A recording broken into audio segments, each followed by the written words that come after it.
Hello and welcome to Mindful Monday and our series Breathwork Basics.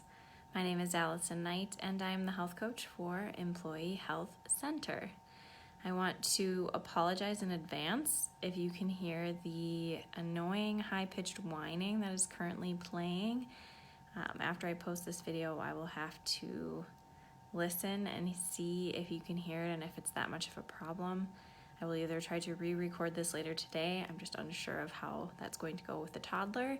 Otherwise, I do have a recorded video previously of the 4-7-8 breath, and I might end up just re-sharing that today because of the noise.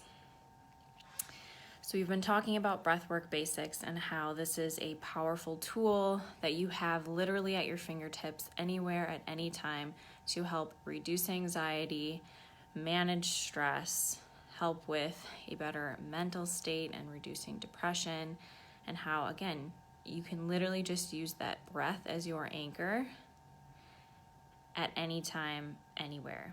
Last week we went through the breath counting exercise, which I said is a simple exercise. Listening to how to do it, it does seem very simple, but sometimes executing it can be a little bit more difficult.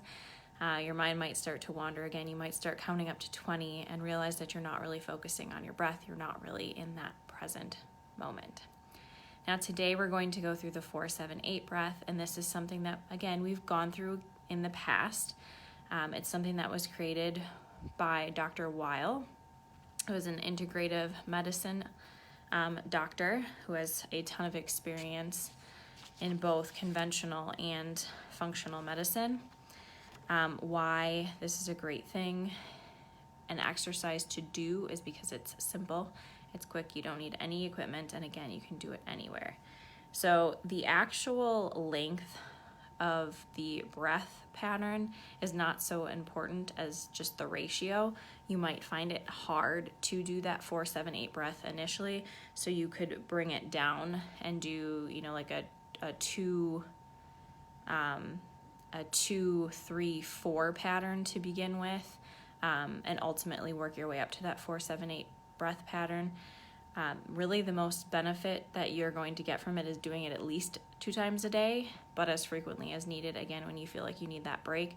Initially, you might feel a little bit lightheaded, but that will eventually go away. And this is really working as a tranquilizer on that parasympathetic nervous system response, that fight or flight response.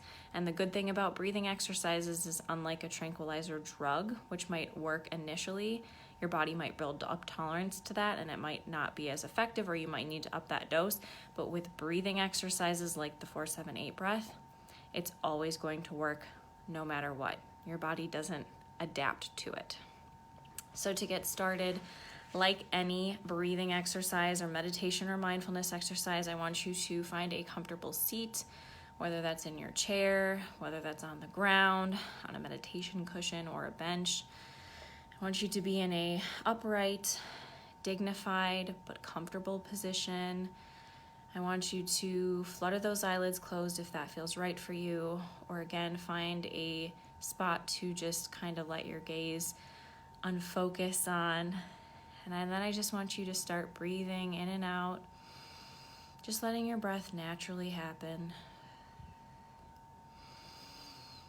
Now through this exercise, you are going to make sure that you have your tongue on the roof of your mouth, on the ridge just behind your front 2 teeth. And you are going to exhale with your mouth open and pursing your lips, or pursing your lips if you prefer, and create a whooshing sound. So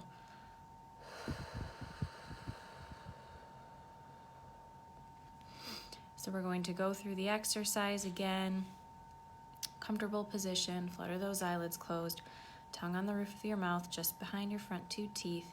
And you're going to go ahead and you're going to inhale for a count of 4.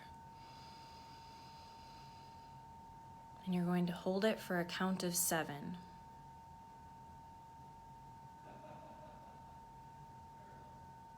And then you're going to exhale with that mouth open, lips pursed, for a count of 8.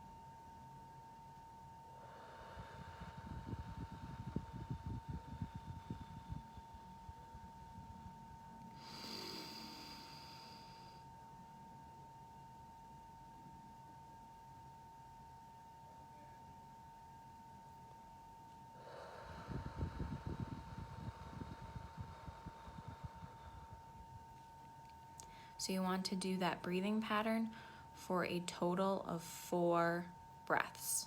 And that's one cycle. And generally, when you're starting out implementing this 4-7-8 breath pattern, you really want to stick with that 4, again, because of that lightheadedness. Very often, we aren't using our breathing capacity, our lung capacity, to its full extent when we first start doing breathing patterns. And so again, you might be starting out with a smaller ratio than that 4-7-8 breath, but with practice, you can build up to that, and it's going to be a truly beneficial parasympathetic nervous system tranquilizer that you can use anytime at anywhere. And so hopefully this is a practice that you also find beneficial. I think it's probably my favorite breathing practice, and it's typically my first line of defense that I go to when I'm working with clients who are struggling with anxiety or depression or managing stress. It's the first thing that I recommend that they try doing, because again, it's something that they can do anywhere. The breath counting is great too, but I feel like this is a little bit more regimented, and with practice can really, really help. So that is the 4-7-8 breath. I hope that this is something you see yourself using. Next week, we are going to be going through belly or diaphragmatic breathing. So this is going to be basically deep breathing. When we are stressed out or overwhelmed, we often do a lot of chest breathing. And chest breathing is more of that shallow breathing that can tend to lead to hyperventilating. And so we want to really breathe from our stomach all the way up through our bodies. So thank you so much for joining me today. I hope that you have a wonderful and mindful Monday, and we'll see you next week on Breath Work Basics.